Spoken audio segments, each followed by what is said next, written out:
Mark Rippetoe is the Alex Jones of fitness. From the Asgard Company Studios in beautiful Wichita Falls, Texas, from the finest mind in the modern fitness industry, the one true voice in the strength and conditioning profession, the most important podcast on the internet. Ladies and gentlemen, Starting Strength Radio.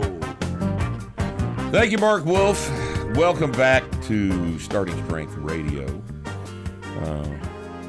Starting Strength Radio is the title of our little podcast here. Why we call it Starting Strength Radio is, I don't remember why that was a good idea. Rusty, what did we decide the deal was on that? Because it's obviously not radio, it's video. It's a video, right? but it's a podcast. It's a podcast, and most podcasts are audio only. Yeah. Right? But we're more interesting. Like if you most people listen to Joe Rogan and don't watch him. Yeah. Right? Yeah. Is that the deal? Because really there's nothing to watch there any more than there is here, right? You're just watching some guys around a table with headphones on, wearing headphones, talking to each other. Yeah. And the headphones are just fine if you're doing an audio podcast because you can't hear the headphones. I don't like the way they look. They mar the beauty of my face and head. I think there's some comments about your haircut. There might be. In comments from the haters.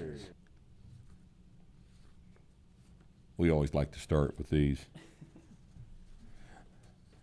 Bree gathers these from the internet every week for us to read. Where do you get all these damn things? From YouTube comments? Is that worth?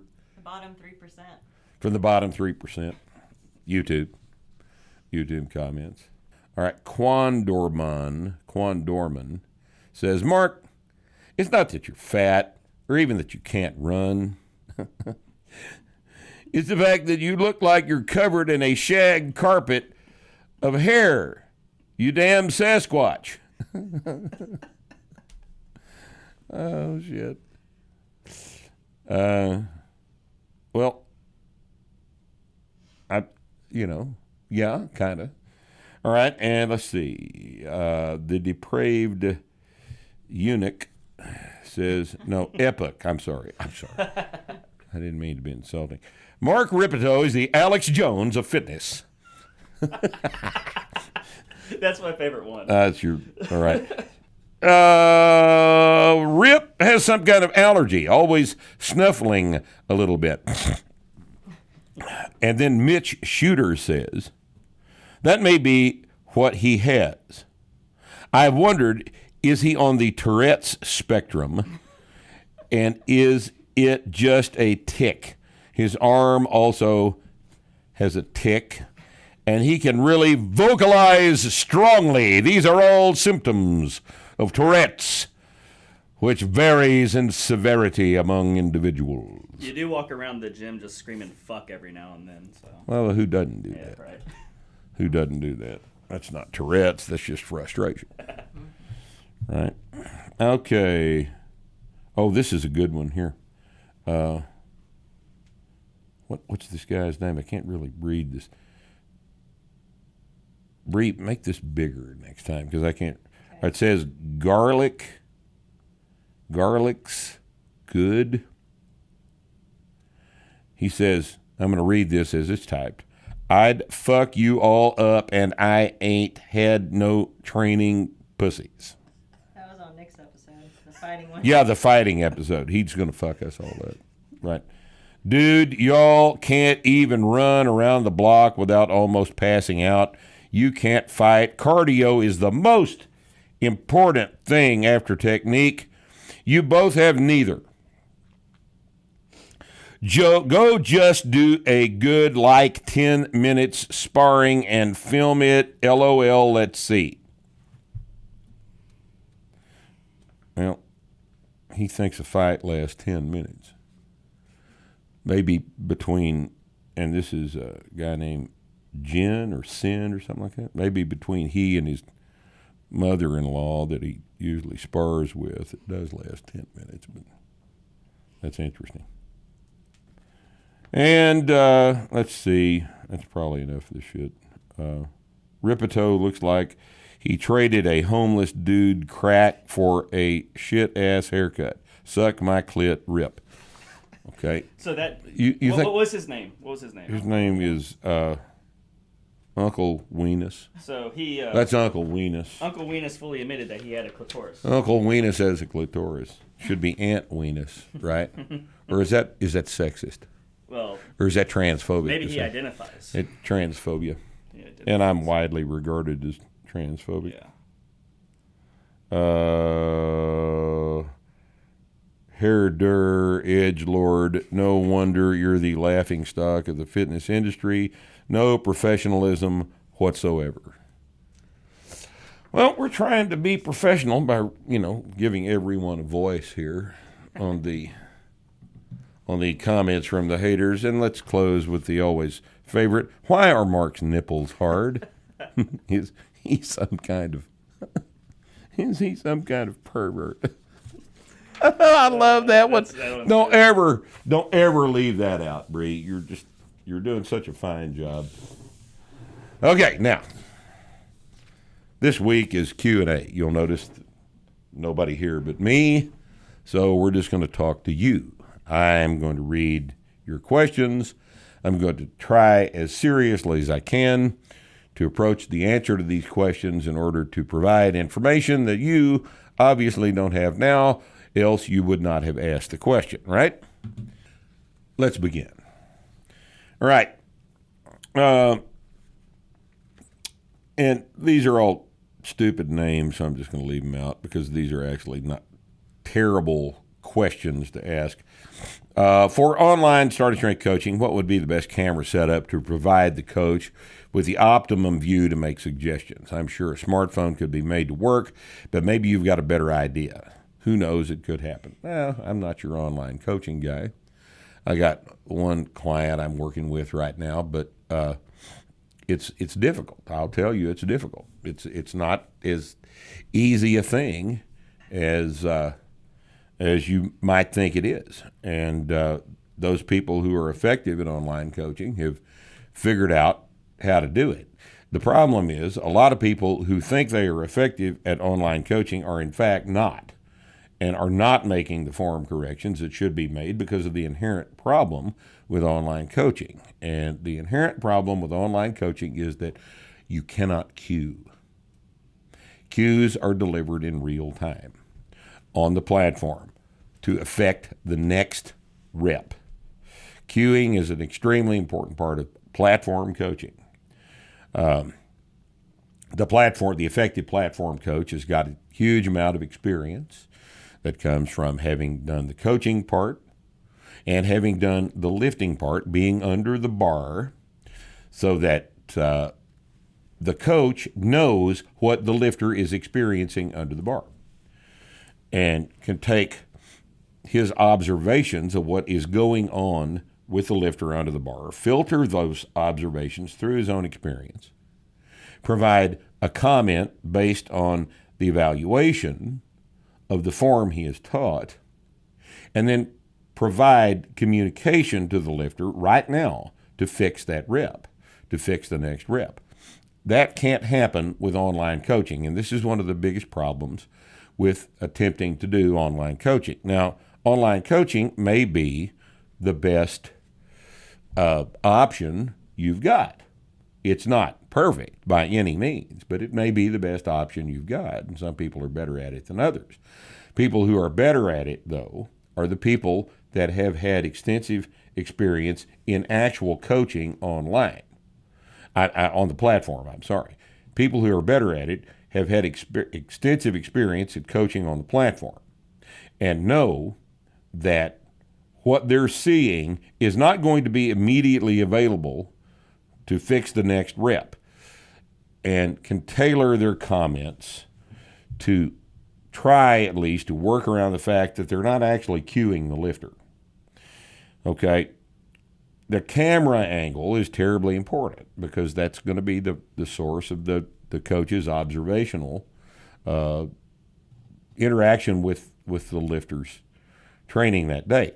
So in order to set up the camera angles best, I found it necessary to see the lifter from about a 30-degree posterior oblique angle, with the camera backed off far enough to mimic the view that the coach would have were he standing 30 degrees behind the lifter off to the side about 5 or 6 feet.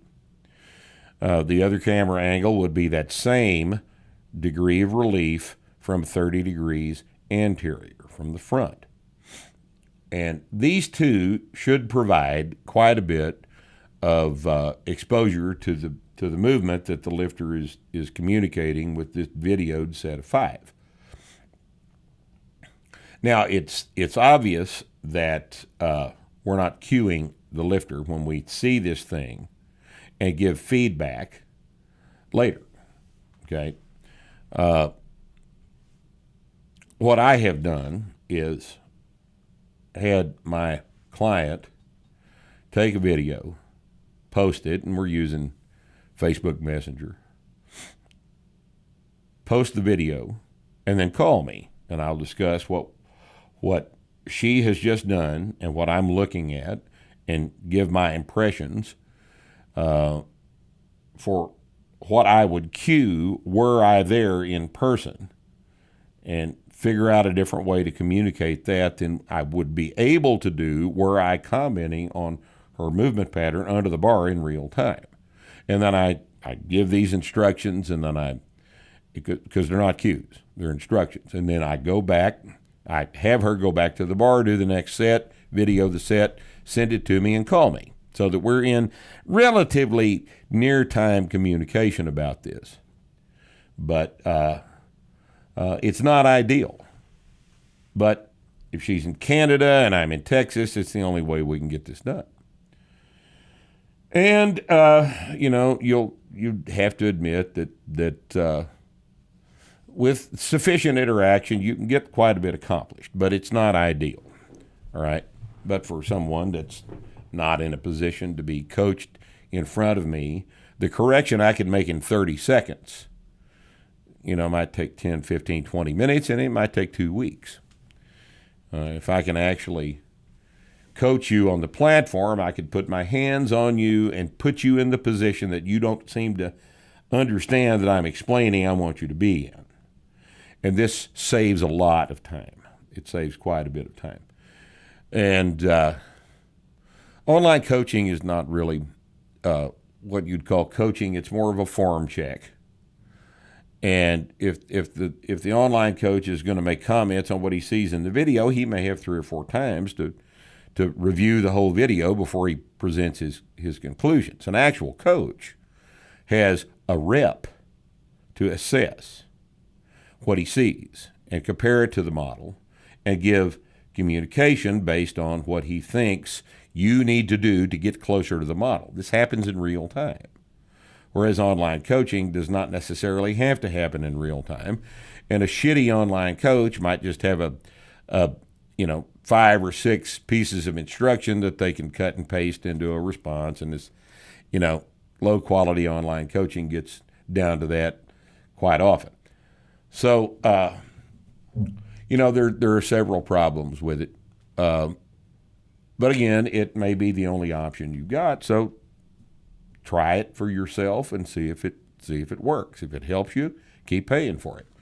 If it doesn't help you, then get another online coach, or figure out a way to get in front of the coach on a semi-regular basis. Right now, as far as the camera situation, I don't know that a modern smartphone is not going to be your best option. I think it probably is your best option.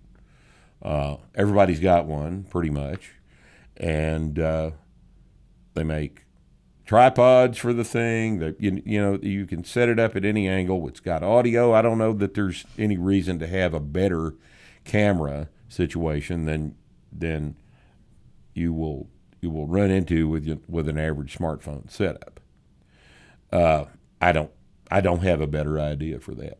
Yeah, the thing I was trying to remember was bar path. All right, look, you are going to be 30 degrees oblique behind and 30 degrees oblique forward. All right.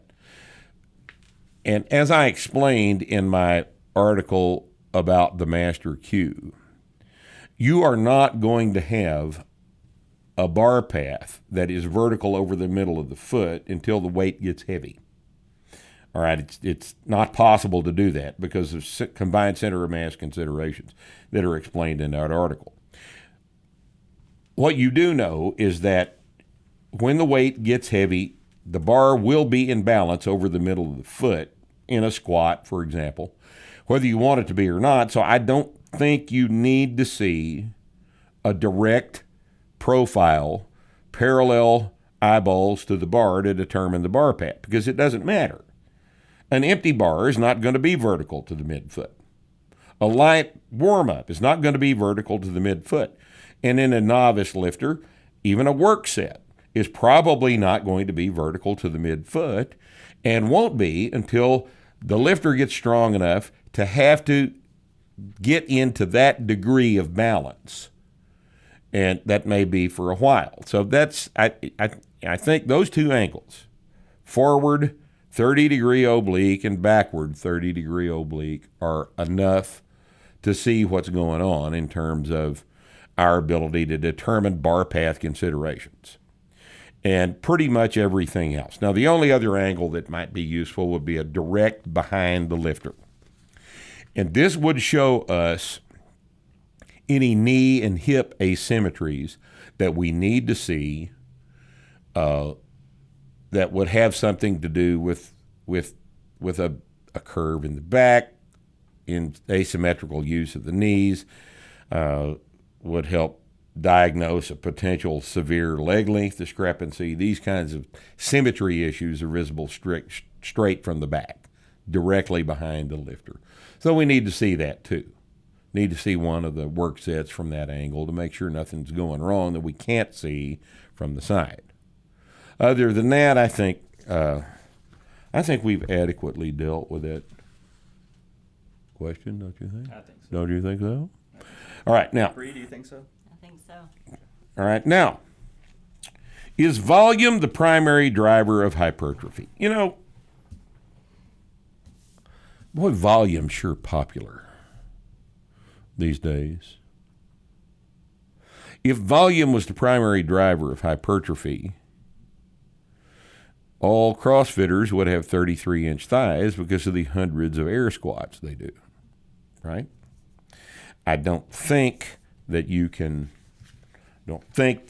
say that volume by itself is the primary driver of hypertrophy. And this kind of simplistic misreading of the literature is not useful, and has sidelined quite a few people from making even decent progress with their training. If you want to do a bunch of light reps, you want to do 8 sets of 7, go ahead and do 8 sets of 7. I don't care. As long as you're paying your gym dues and having a good time in the gym, I don't really give a shit whether you're getting stronger or not. It doesn't matter to me. You know, it's not in my vested interest that you get stronger. You know, the only thing that's in my vested interest is to tell you the correct shit. And I think I've already done that. But I wanted to read you this from Lyle McDonald. Now, Lyle and I have had our problems in the past, but I have never said that Lyle didn't know what the fuck he was talking about, because Lyle knows what the fuck he's talking about. And his diet advice is some of the first stuff I'd read a long, long time ago.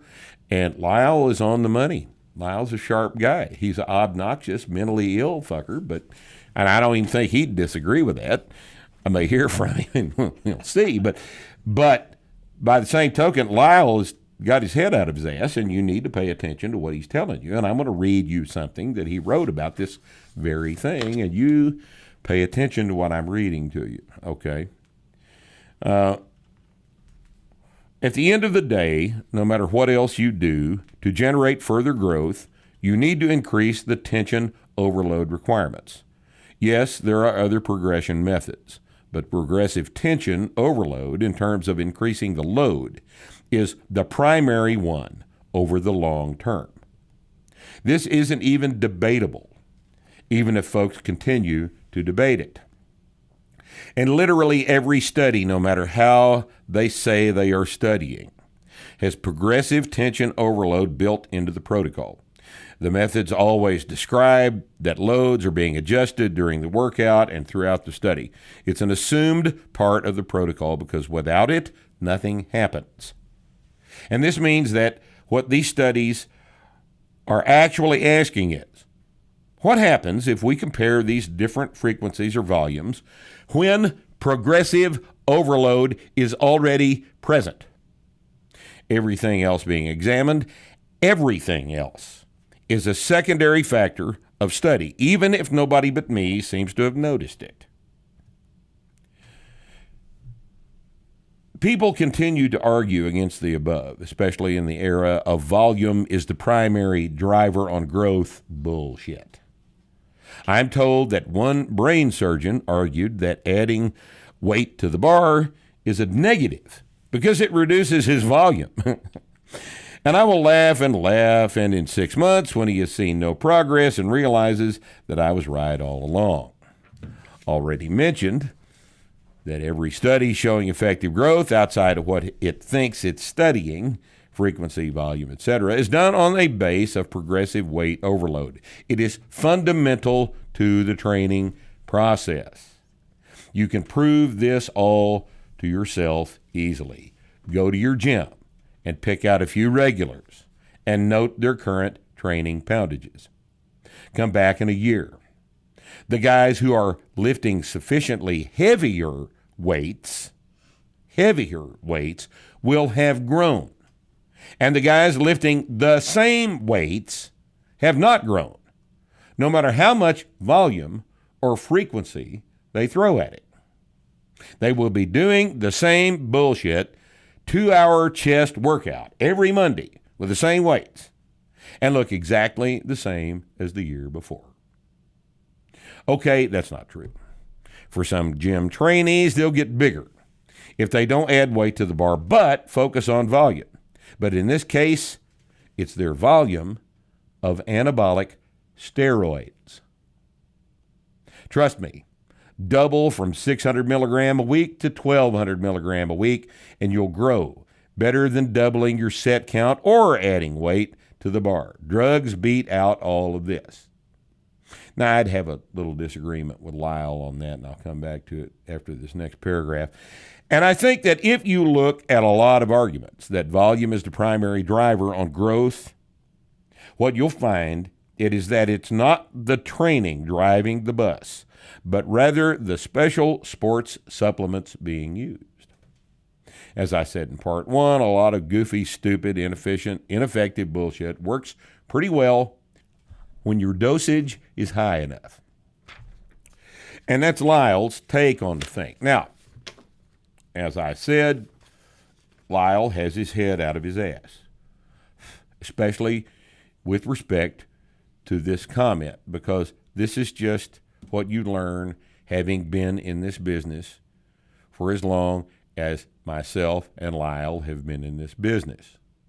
Okay? Now, I would disagree with him on one minor detail. For a novice doing our novice approach to the program, adding weight every single workout over all the exercises as fast as the load will go up without overfacing the trainee, and who is eating enough food and getting enough rest and consuming enough protein and managing all the recovery aspects, that individual is going to grow faster on that kind of a program than a guy doing a shitty program taking a bunch of drugs. Because the novice effect is profound. It's extremely profound. The male human body, when loaded and fed, grows very, very quickly. When that same male human body is loaded inadequately or ineffectively, but still provided with steroids, the growth does not happen at the same rate that it would for a novice who's doing training and eating correctly, as we've described many times. All right? Aside from that one little diversion, this is, no, don't ignore him. Don't ignore me either, because we know what the hell we're talking about, okay? Now, Owen says, I have no cartilage on the inside of my left knee. I've seen several doctors who've said I can get a partial knee replacement, but I should wait as long as possible. They indicate the replacement is not meant for a very active adult and that I should not squat or deadlift now or after any type of knee replacement. Do you have experience working with people who've had knee hip replacements? Yes, we do. All of us have hip replacement, knee replacement experience. Your doctor is wrong. Your doctor is for the surgery. Hire the guy that does the surgery best. And leave subsequent activity to people who actually know what the hell they're talking about, because your doctor doesn't know what the hell he's talking about.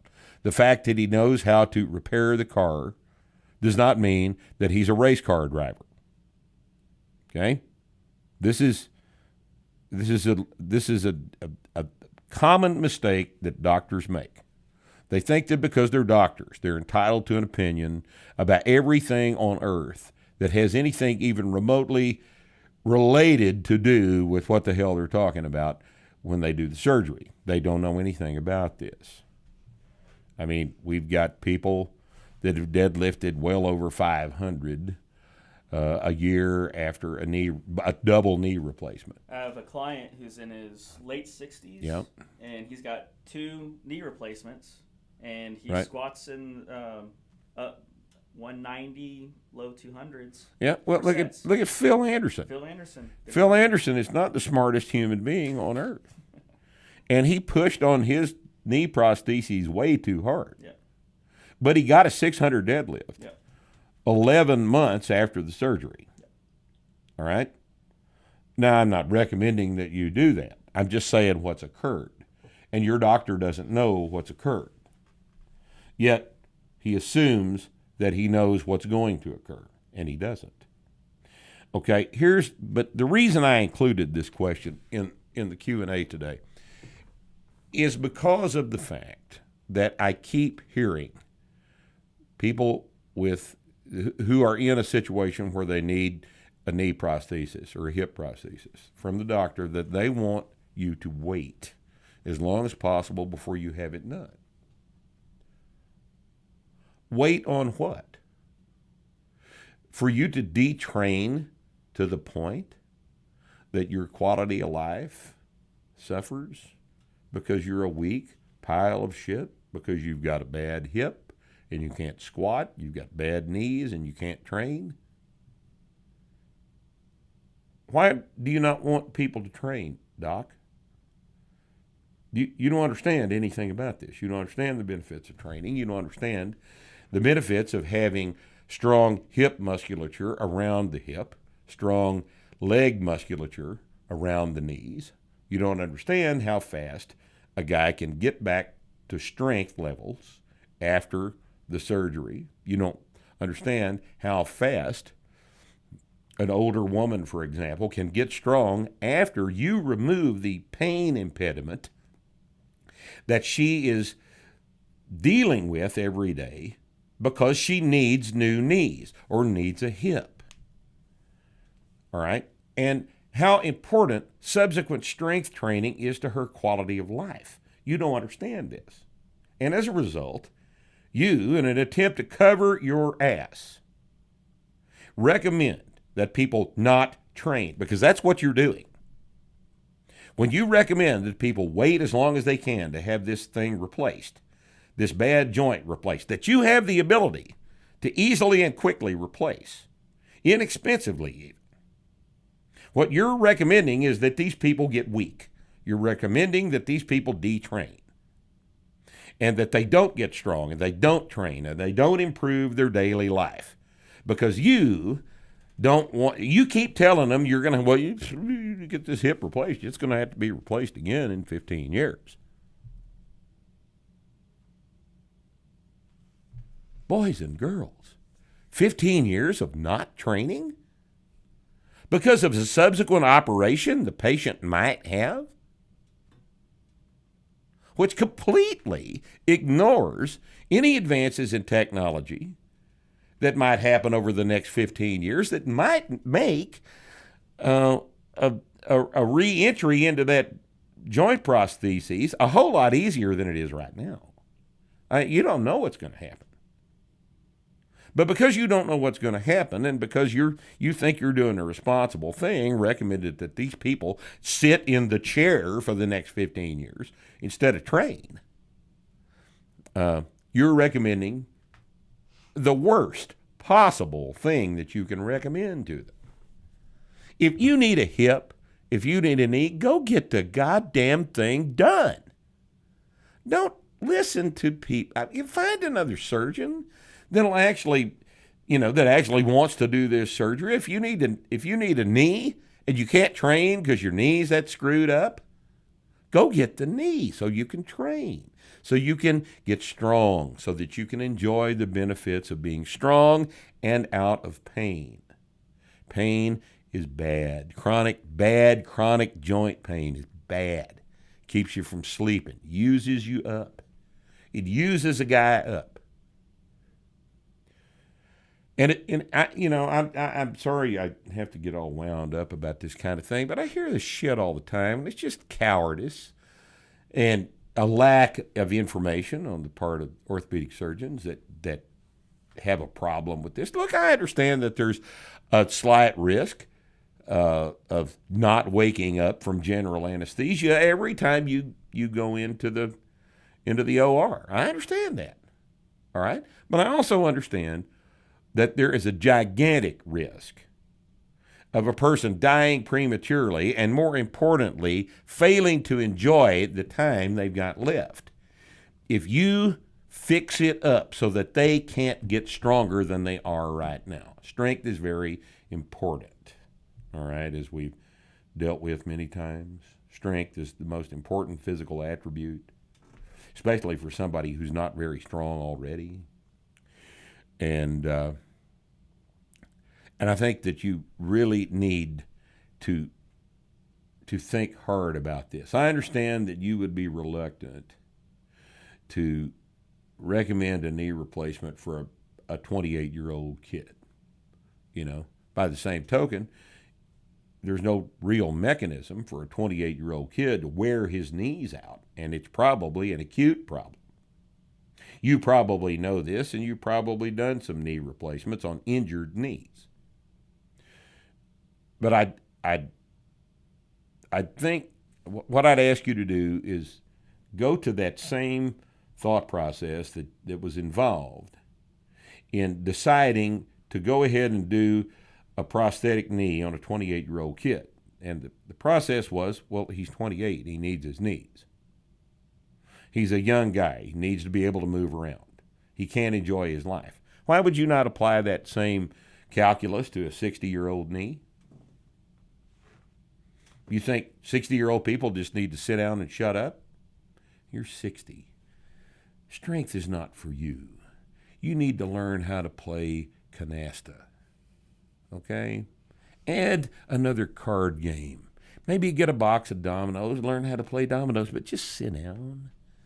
I mean, your active years are behind you, and you just need to figure out how to best enjoy your intellectual existence, right? That's sickening. That's pathetic and sickening, and if you actually think that, get out of the medical profession, go kill yourself, do something, because you're not doing anything good for anybody. You really are not. Learn better than that, okay?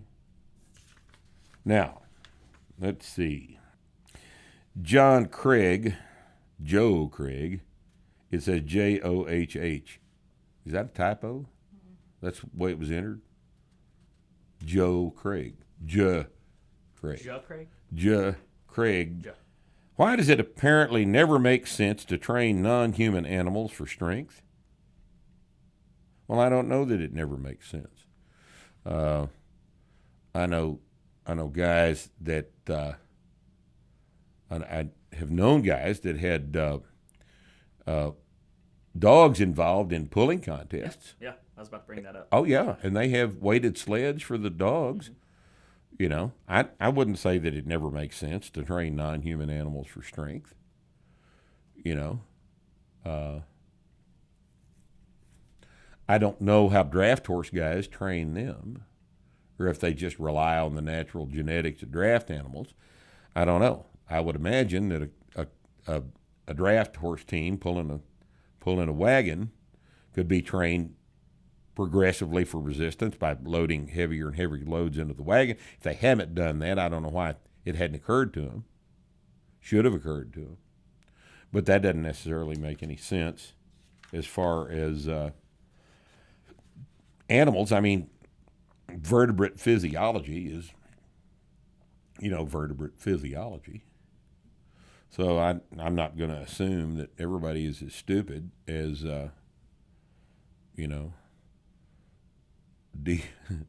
D1 and pro strength and conditioning coaching.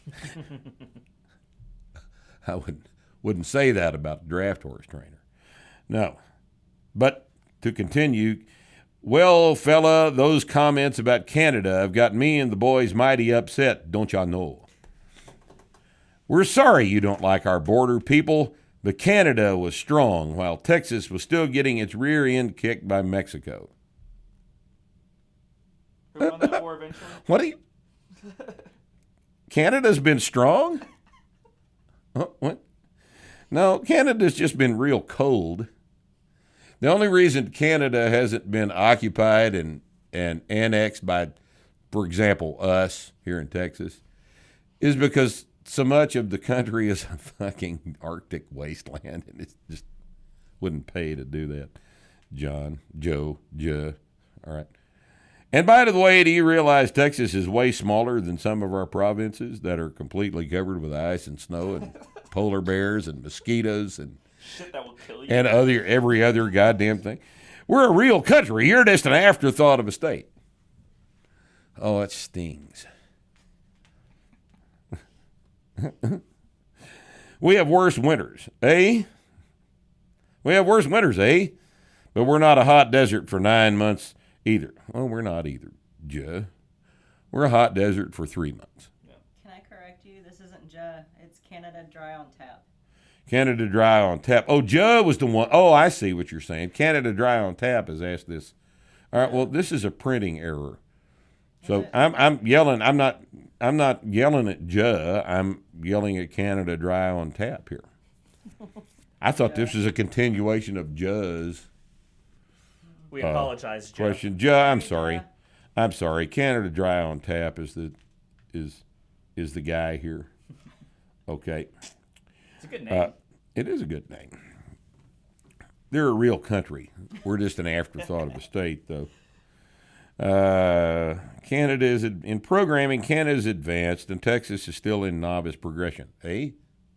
All right. Let me ask you a He question. actually puts that in there. Let me ask you a question. Canada. Has anybody ever declared war on Canada?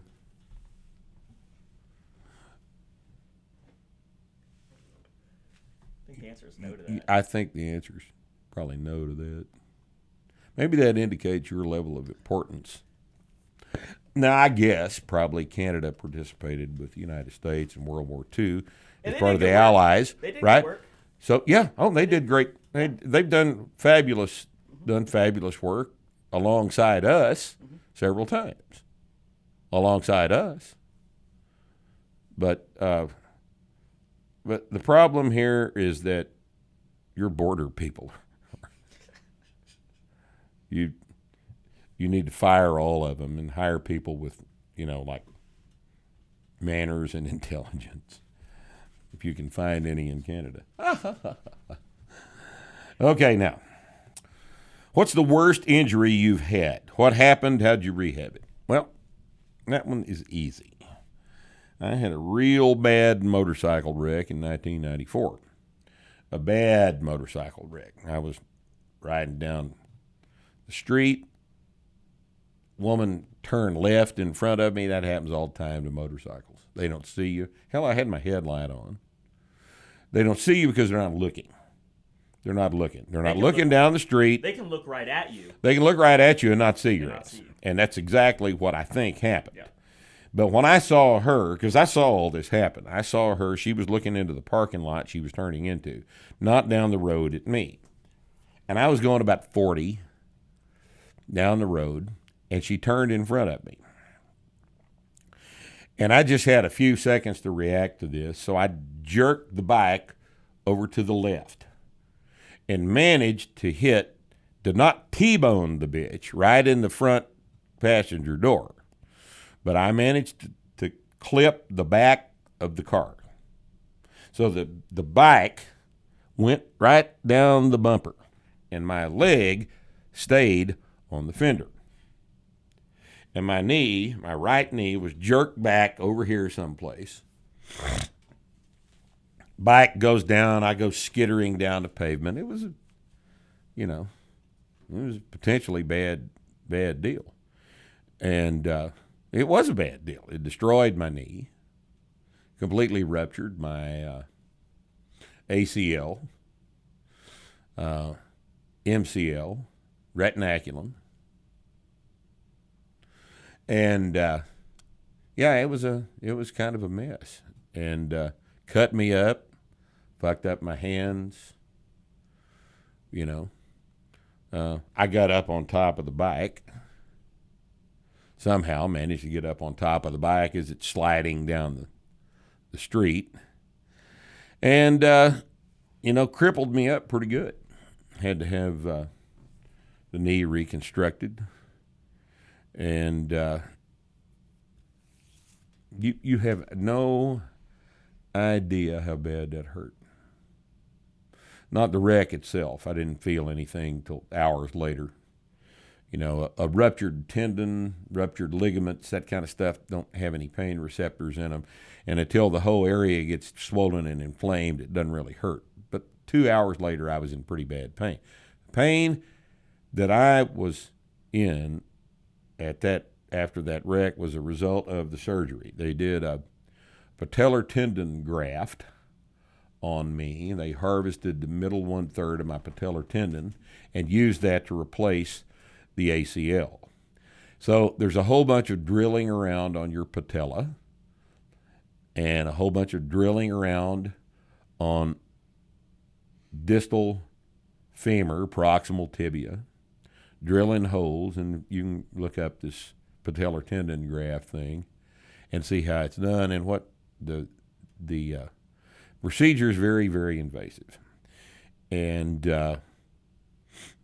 I have never experienced pain like I experienced in the hospital. One of the problems that I have with major injuries like this is I'm one of these people that does not respond with analgesia to opiate analgesics. You can give me hydrocodone all day long, and all it does is keep me from coughing. It doesn't do anything in terms of analgesia. From what I understand, about 10% of the population is in this boat, and apparently the drug is metabolized before it reaches the receptor site, something to that effect, and it doesn't work at all. In fact, I'll tell you that after that wreck, I had a doctor in the gym that was watching me hobble around in there and asked me about my pain levels, and I said, I hadn't been to sleep in 2 weeks.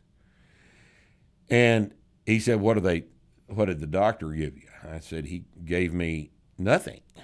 He gave me Tylenol. He wanted me to take Tylenol and ibuprofen.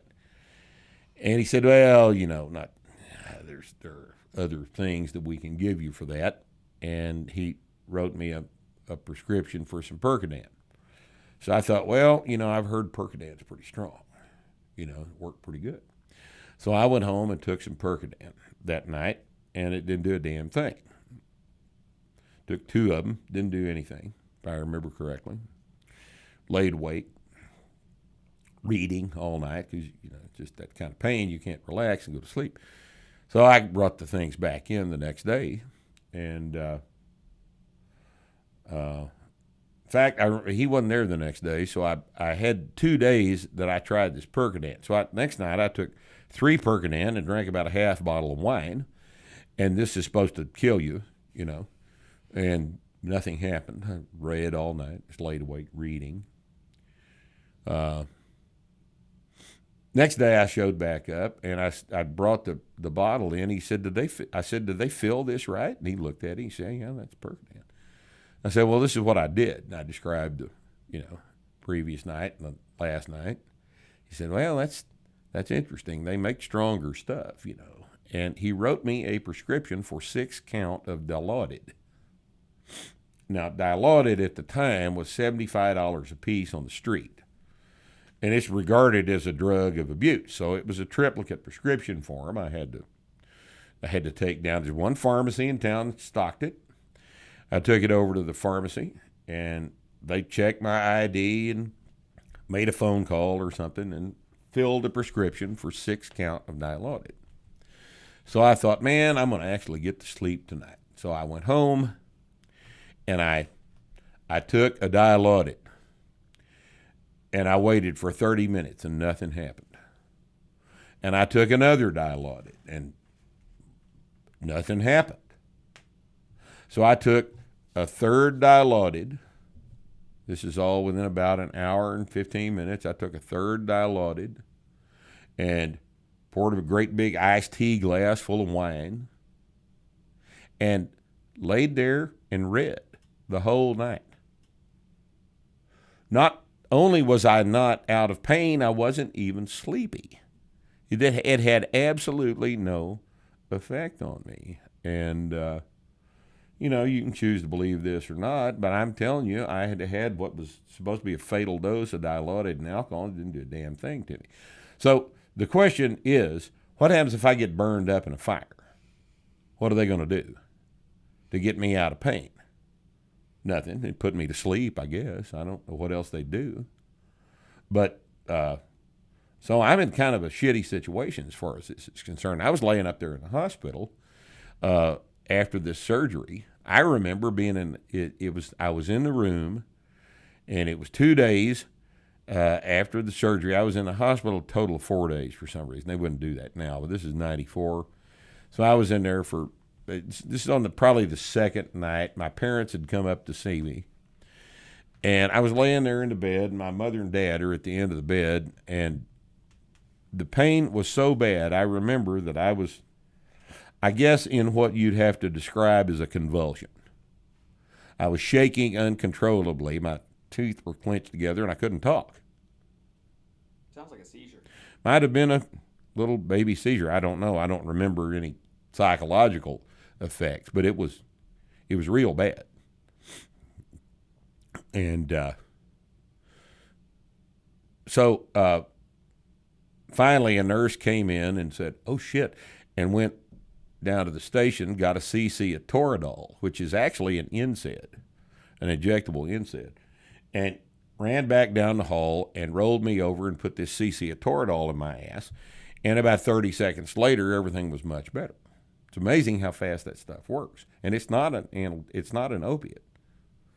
But it's got some weird-ass mechanism of action. They put it in IM, and it works immediately. And I came out of the convulsion. I didn't feel perfect, but it was like night and day. So the upshot of that story is it was a real bad. It was real bad pain. It was real bad pain. It was a horrible surgery. It was a bad wreck. And I mean, people have had a lot worse wrecks than that. I understand that. I understand people have had arms and legs broken in multiple places, and thank God I've never had anything like that happen to me. But that was just a level of pain. I've mentioned this because when somebody comes in the gym and says, man, I'm in a lot of pain, my knee hurts real bad. And I noticed that their heart rate is normal and that they're able to talk and everything. I said, would you rate your pain on a scale of 1 to 10? And they said, 7 or 8 anyway. Just in a perfectly calm, clear voice, 7 or 8. It's just like RPE. The pain scale is complete bullshit, too. Okay, now, that was the worst injury thing. Okay, next. This is always good. Benjamin Cook asks, has Mark Rippetoe considered doing the Joe Rogan podcast? Oh, look, guys, I get so tired of hearing this. Look, Joe calls me every week. He calls me every week, and I've been turning him down because I don't want to go to California. I don't like California. He does all of his podcasts in California. You got to go out there. You got to put these headphones on, and sit across the table and talk to these guys. And I've invited him out here. He said, "No, Rip, I want you to come to.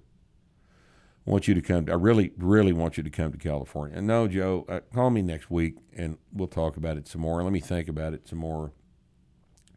Okay, I'll call you next week. And he calls me following week, and I just, this has been going on now for a couple of years.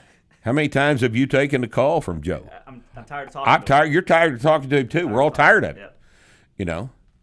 So I don't know. You think I ought to do it? I don't see the point. If it'll shut him up. If it'll shut him up. If it'll get him to understand that if you add 5 pounds to your squat, you'd be better on the mat. But I don't know that it will. I think you should play hard to get.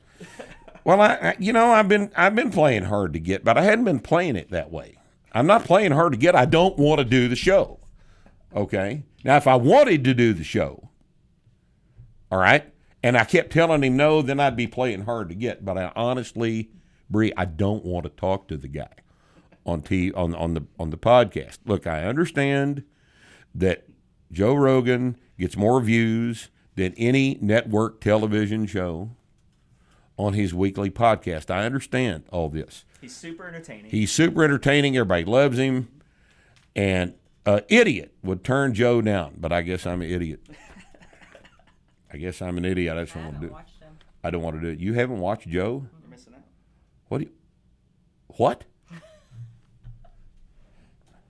Well, there you go. She's kidding. There you go, Rip. You got to get on it just so she'll watch. Just so she'll watch. I don't know. Let's talk about it later. All right. We'll call him up. He's due to call, and he called while we were talking. Well, there you go. I missed his call. I got the ringer off.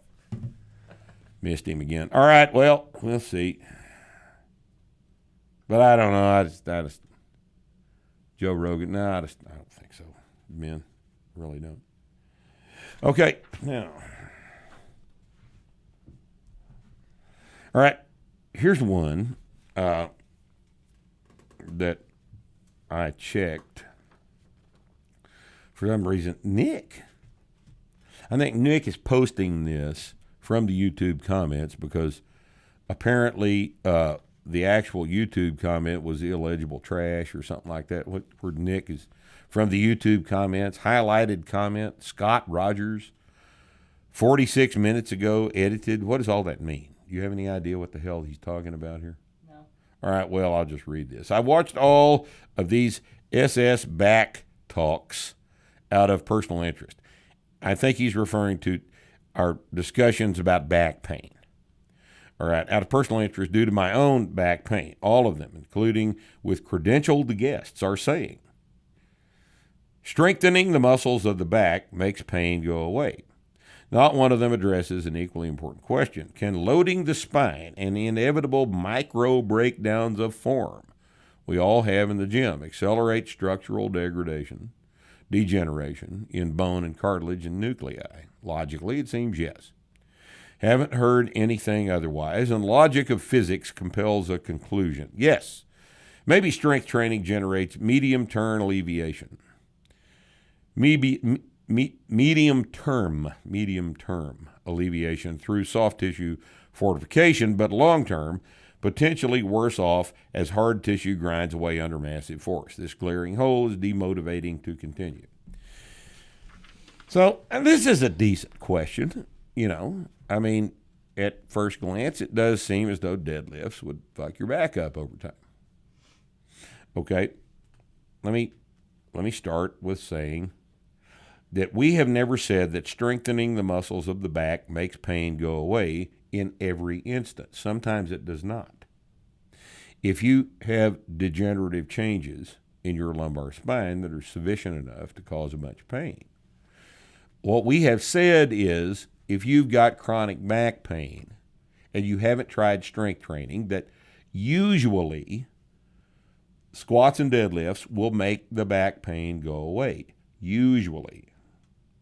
Not every single time. If you're 65 and your back's been hurting you for 35 years, I would not expect your back pain to be completely eliminated by squats and deadlifts. What I would expect to happen is that it is significantly reduced.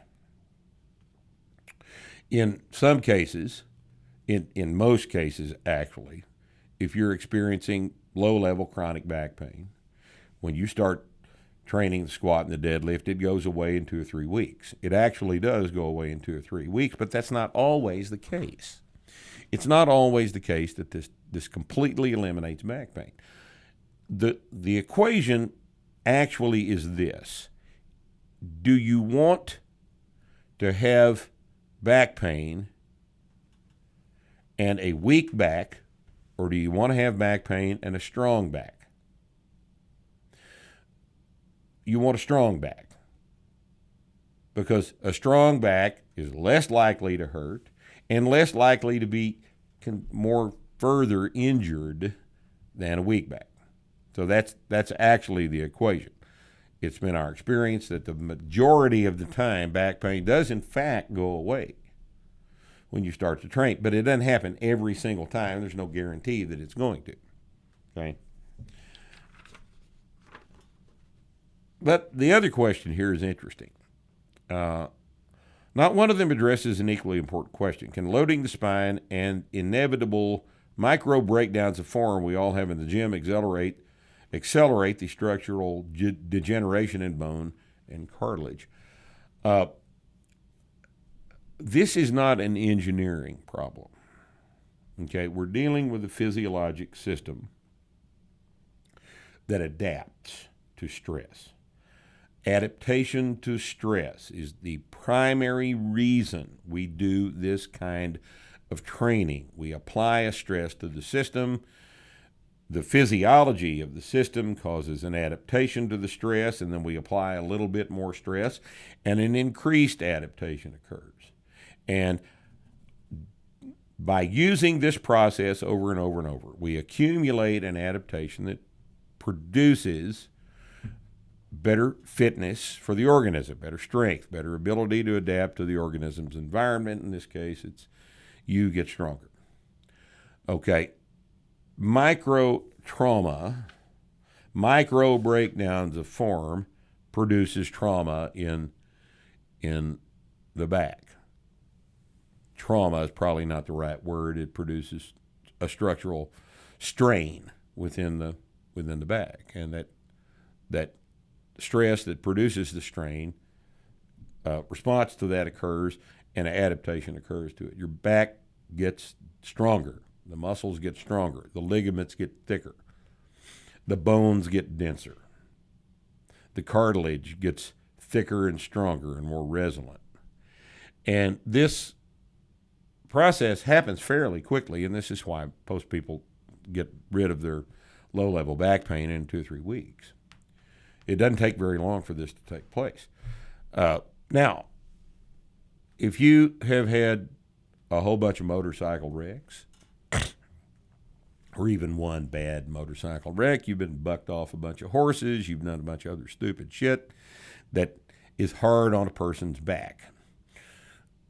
That doesn't have anything to do with your training. I'll be the first one to admit that my back hurts most of the time these days. Didn't used to do that, but as I've gotten older, my back hurts most of the time. My famous leaning on things is largely the result of my involuntary desire to take some weight off my back, and because it hurts all the time. I'm not going to blame my training, although I've done a lot of stupid, wrong things in my training, a lot of which have resulted in me learning how to do things correctly, and in telling you the things that you need to know to not do what I've done and fuck your back up and everything. My knees are certainly not in the best shape either, because I squatted wrong for years and years, and as a result of that, when I tell you how to squat the new way, do it like that so your knees don't hurt all the time. All right?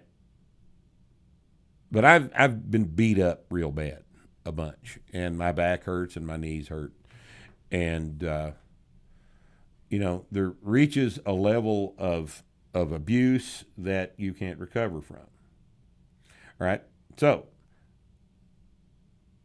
if you find that you can't tolerate the pain of training, that you can't tolerate the soreness that's the result of the aftermath of a workout, and you can't tolerate that, then quit.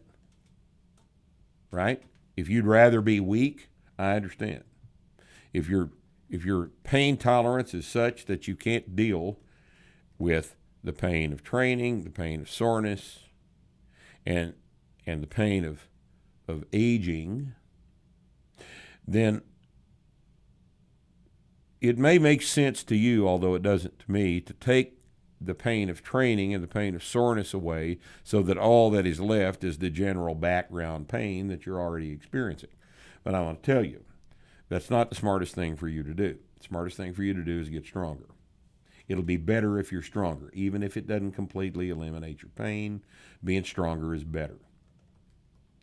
And those of you that have gone through this process and are now stronger, even though you're still in pain, know exactly what I'm talking about. All right? Now, what are the comments from the haters going to say? Bree, you'll be ready to obtain these for us. I'm ready. And next time we do a Q&A, we'll read all of what you're typing right now. Rip's a broken down old fuck. He's telling everybody the deadlift and squat. He's crippled. He can't run. He doesn't care about RPE. He doesn't care about RPE. That's the height of 3%. That's the height of callousness, to not care about Lack RPE. of apathy. It's a lack of empathy. Empathy. A lack of empathy, right? That's what it is.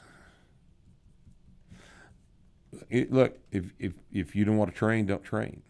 All right? This is demotivating.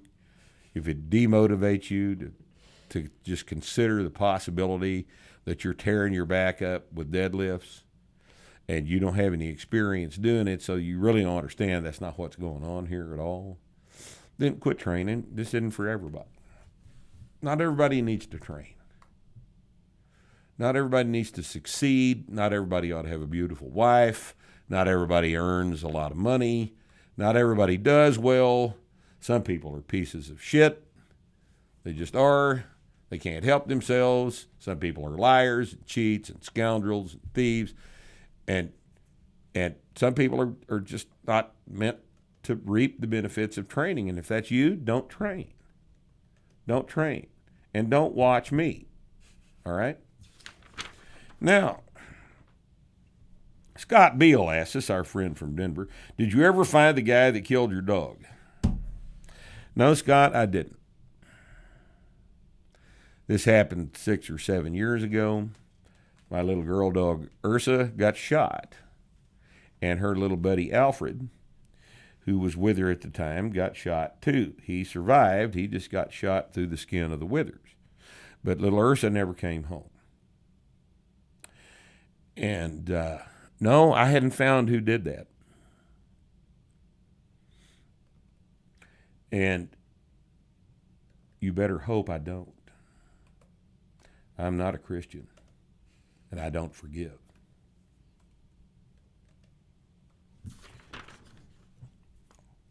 Dan M. says, we understand sprinting and standing vertical jump capabilities are largely genetic. That's true, they are. My question is, if starting strength can do anything to improve sprint times and SVJ, standing vertical jump. Yes, it can. Now, just because the genetic capacity for explosiveness is kind of not terribly mutable, doesn't mean it's completely mutable, and certainly sprint times are, in fact, mutable. Let's get the standing vertical jump over with. All right. First, our friends out at Sacramento State, Nesland and DeStasio have coached this program at the college level for quite some time, and they're reporting quite a bit better results with standing vertical jump changes over 3 or 4 years than anybody else we've heard. They're talking about 20, maybe 22, 23, 24% increases in standing vertical jump. And this is a result of an exceptionally effective strength and conditioning program based on squats, deadlifts, presses, bench presses, cleans, snatches, this sort of thing. Correctly applied strength and conditioning program to college-age males. These guys are getting real good results out there. All right? And according to them, the majority of that improvement is due to the fact that their squats and deadlifts have made their hips and legs stronger. They are the exception. Most strength and conditioning programs are not capable of producing extremely amazing, significant changes in standing vertical jump.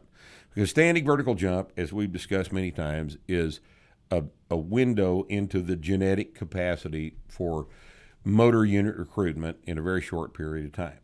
This is explosion defined. And there is a genetic difference between a guy with an 18-inch vertical jump and a 36-inch vertical jump. And never the two shall meet. You cannot train a guy with an 18-inch vertical to a 36. You can't even train a guy with an 18-inch vertical to a 22-inch vertical. It doesn't occur anywhere except on the internet. Okay?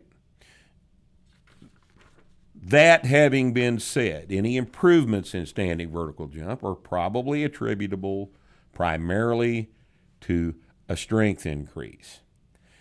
They're not really attributable to practice because the standing vertical jump is such a good test because you can't game the damn thing. You can't learn how to do a standing vertical jump. There's no technique to it.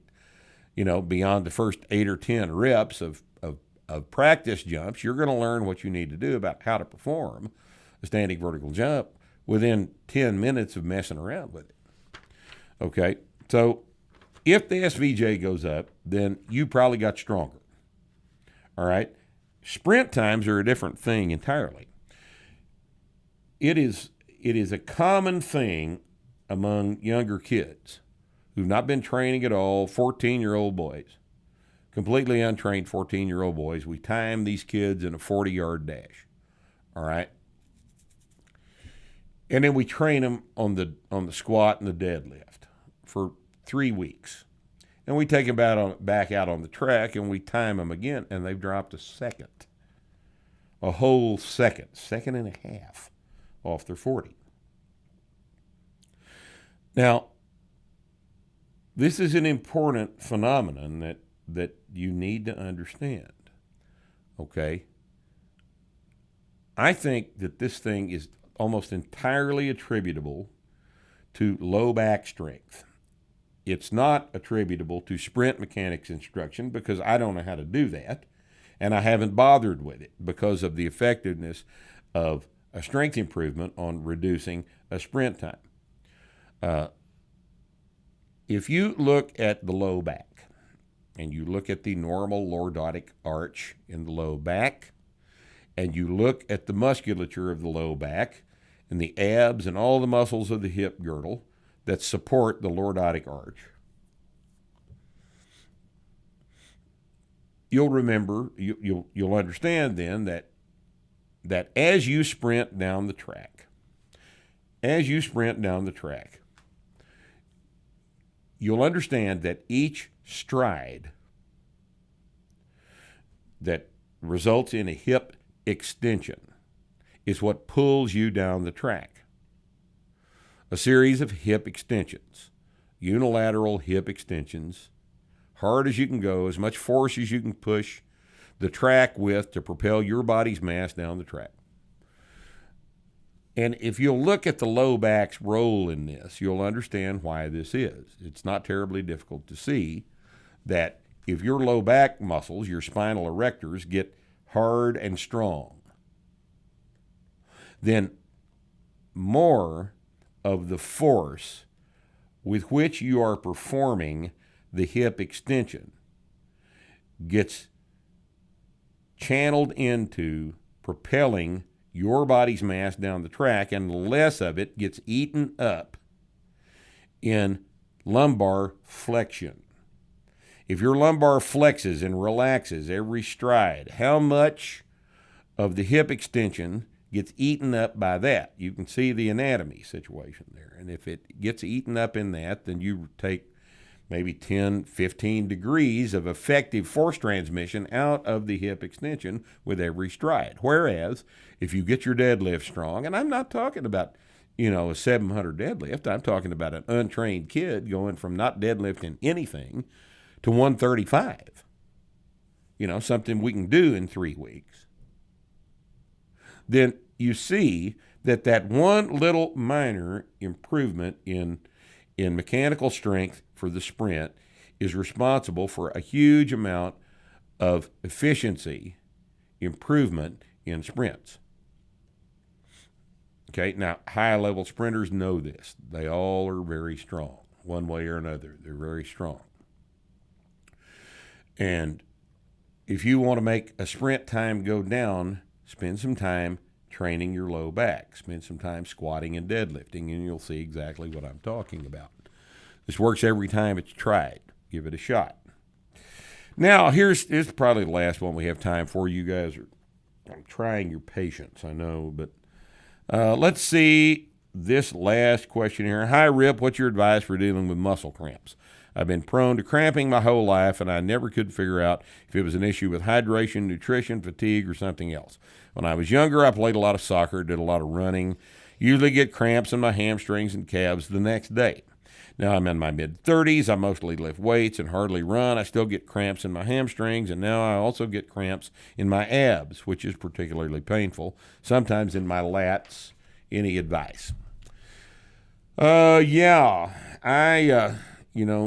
Early part of my lifting career, when I was in my 20s, I was mowing yards in Texas in the summer and still training. And I learned quickly how to deal with cramps. And this is what I have found about cramps. Cramps are a combination of the effects of dehydration and electrolyte imbalance. So, hydration is easy. Drink a lot of fluid, all right? Water's fine, iced tea's fine. Hell, Diet Cokes or water. I remember hearing a long time ago, you wouldn't wash your car with a Coke. You wouldn't wash your car with a Diet Coke, so why would you think that they would be good for hydration? I don't know how you explain the function of the stomach to somebody like that. Just, it's fluid. Right? Now, bourbon's probably not a good way to hydrate. All right? But, beer hydrates you. Now, if you get too high a gravity of beer, you're going to have side effects from that hydration that may not contribute to athletic performance, but at least acutely. But, hydration is important, yes. It's interesting that the rise of the bottled water industry has coincided with people thinking they need to drink a sip of water every 5 minutes. Frequent sips of water. I love it when I say it like that. Frequent sips of water. Just get a big glass of water and drink the goddamn thing. And then next time you're thirsty, get another big glass of water and drink the goddamn thing. People come to our seminar with a gallon of water they keep on the table. It's so weird. So we're just in every 5 minutes. I don't understand. I don't understand how they think, or they haven't thought, but how the human thirst response is somehow suddenly inadequate in 2019 to provide you with information that you need about hydration. All right? It is. It's just fine. Just drink a bunch of water. I drink, 4 times a day? Not thirsty right now. You notice how I've stayed out of this coffee because I'm not thirsty and I forget about it. But you people would have a bottle of water here and go, continually interrupting the podcast with drinking a bottle of water. Don't do that. That's stupid. Just drink when you're thirsty. Drink a whole bunch, get unthirsty, and quit wasting time all through the day hydrating. All right? That having been said, hydration is important in terms of cramps. The other thing that's important is electrolytes. And this is what I have found works best.